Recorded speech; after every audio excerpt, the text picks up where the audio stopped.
Hello everyone, we have here today a book about a young boy that's a little bit impetuous, and he acts before he thinks, and he gets into trouble that way, and this is how he learns. He gets advice from a rabbi, a great rabbi, and who tells him that first, it's very important, he has to think before he acts, and then things start going well for him. So this is that story. It's a wonderful, very nicely illustrated book with wonderful pictures, and the storyline is very nice and a good lesson for us all to follow. So let's go to the book over here right now. Okay. This is the book. It's called Hard Lucky. The story of a boy who learns to think before he acts. Hard Lucky.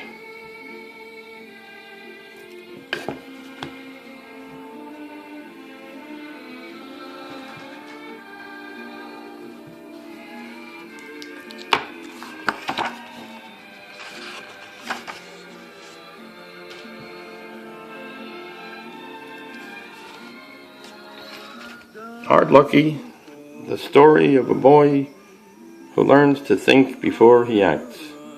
Written by Miriam, Chaikin, illustrated by Garielle, Lisowtsky.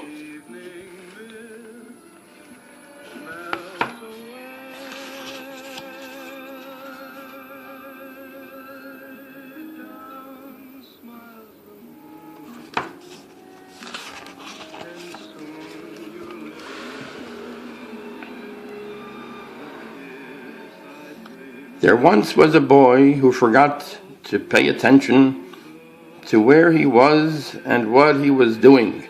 He walked into walls. He forgot to take his hands out of an open drawer before closing it. He often fell downstairs and sometimes even fell up them. And if there was something on the ground that other people stepped around, he always managed to step in it. People called him Hard Lucky.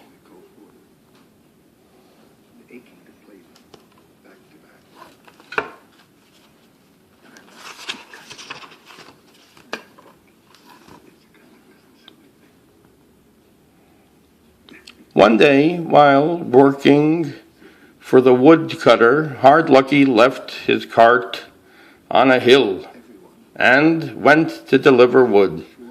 The cart slid downhill and hit a cow. The cow's owner got angry with the woodcutter, and the woodcutter, enraged, fired Hard Lucky.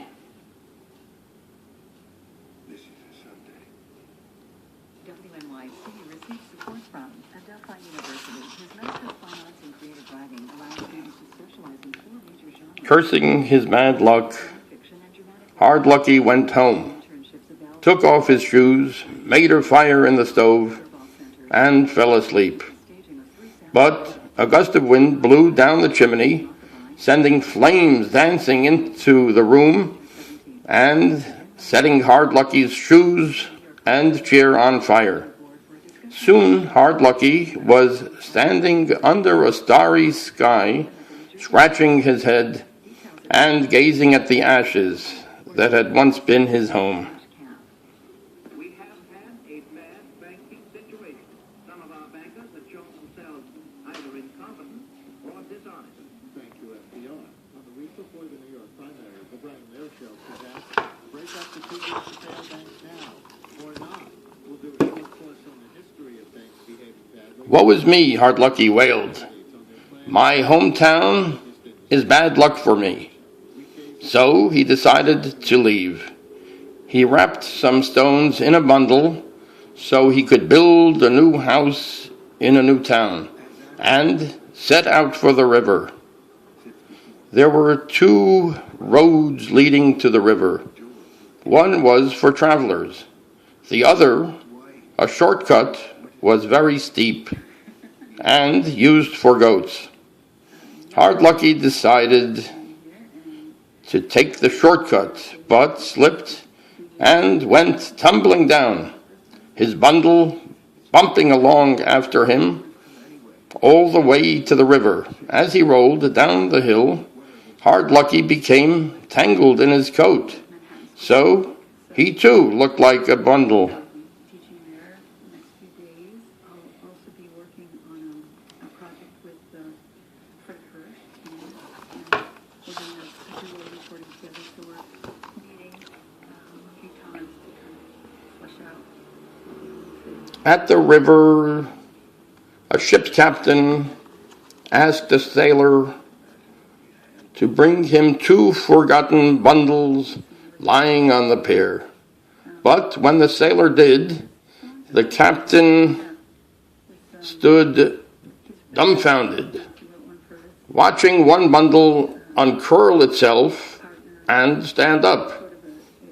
It was Hard Lucky. "Why have you disguised yourself as a bundle?" the captain asked. Wonderful song, and some songs with normal Winston lyrics.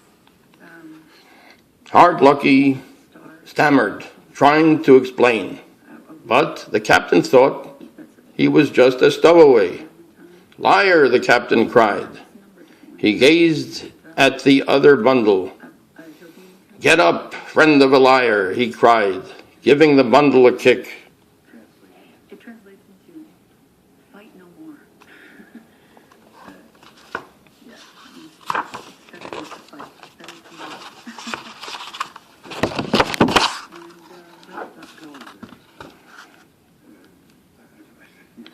The captain broke his toe on the stones and ordered Hard Lucky to be arrested.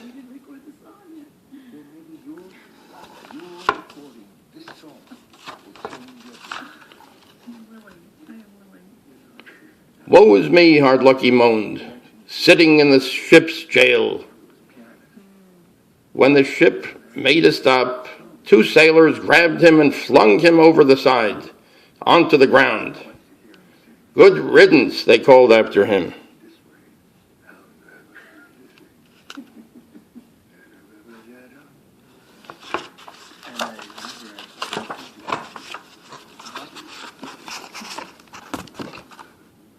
Hard Lucky got up and looked around. A group of people stood watching, and one came walking toward him. A street urchin, Hard Lucky thought. "Jahavnyuk coins," the man said, which in the language of the place meant welcome. Jahavnyuk coins, the man said, which in the language of the place meant welcome. Hard Lucky thought the man had asked for some coins, and so turned his pockets inside out to show he had none. "I'm sorry," Hard Lucky said.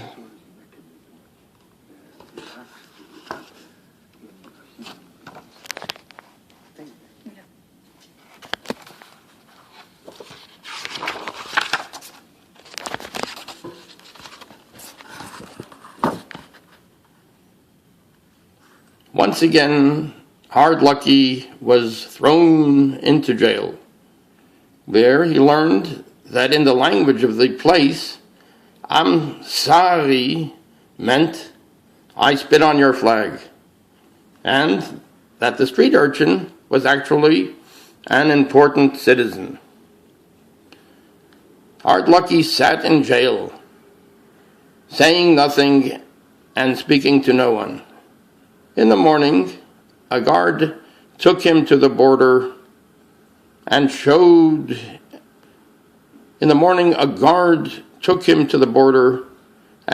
him over to the next town.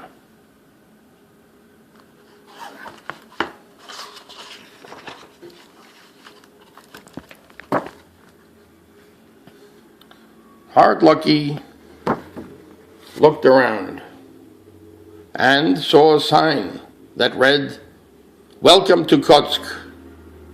Feeling sorry for himself, he sat down in the shade of a bush and began to wail. "Oh, woe is me! Woe! Woe!" A horse pulling a cart and its driver heard Hard Lucky cry, "Woe!" and came to a stop. The driver got down and approached Hard Lucky.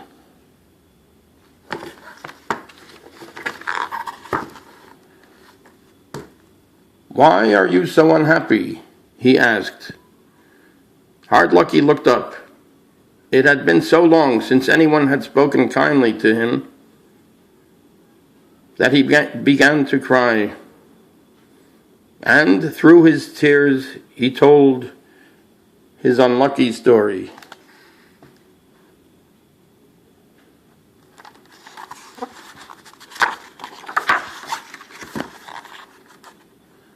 The driver smiled. "You are in Kotsk. Our rabbi will help you," he said. And then Hard Lucky remembered.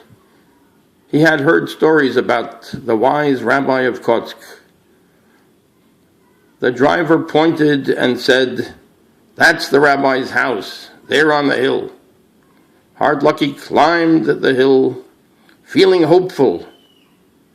He knocked on the door and was let into a room to wait with many others. Finally, the rabbi sent for him. "Speak," said the rabbi. Between tears, Hard Lucky told his story.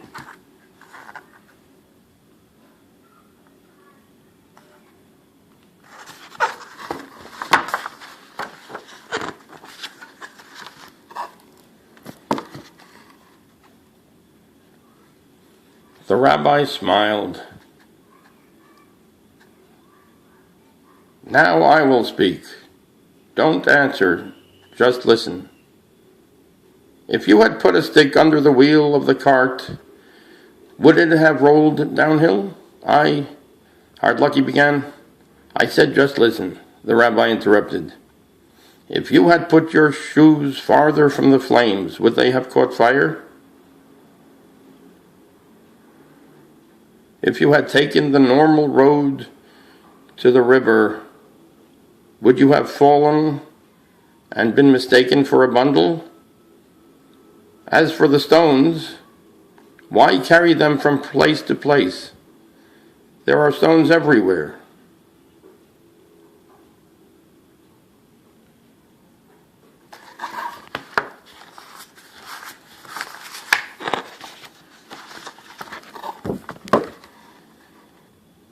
Hard Lucky was beginning to understand. "As for that street urchin," the rabbi continued, "if you had paid attention, you would have seen that the urchin was important and noticed that he was speaking a different language." Hard Lucky smiled. "Then I'm not unlucky." "Then I'm not unlucky?" "No, just a bit slow," said the rabbi. But if you pay attention and stop to think before you act, you will see how your luck will change." Hard Lucky got up to leave. "Thank you, Rabbi," he said, bowing and walking backwards to the door as a sign of respect. Once outside, happiness washed over him, and he began to run, jump, and skip. Then he tripped and fell.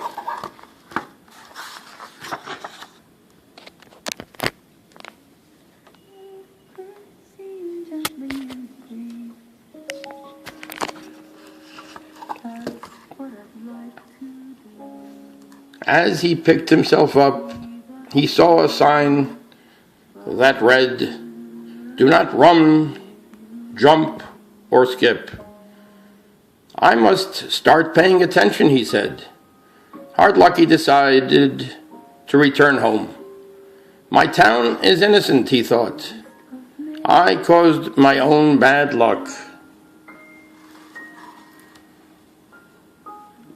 With the rabbi's words dancing in his head, he walked to the pier, keeping away from doors, looking straight ahead, and stepping around anything on the ground that, with the rabbi's words dancing in his head, he walked to the pier, keeping away from doors, looking straight ahead and stepping around anything on the ground that should be avoided. At the port, he found a ship going to his hometown and asked for work. "What can you do?" the captain asked. Hardlucky was going to answer nothing, but stopped to think. If he said nothing, he would get nothing. "I can do anything if someone shows me how," he finally said.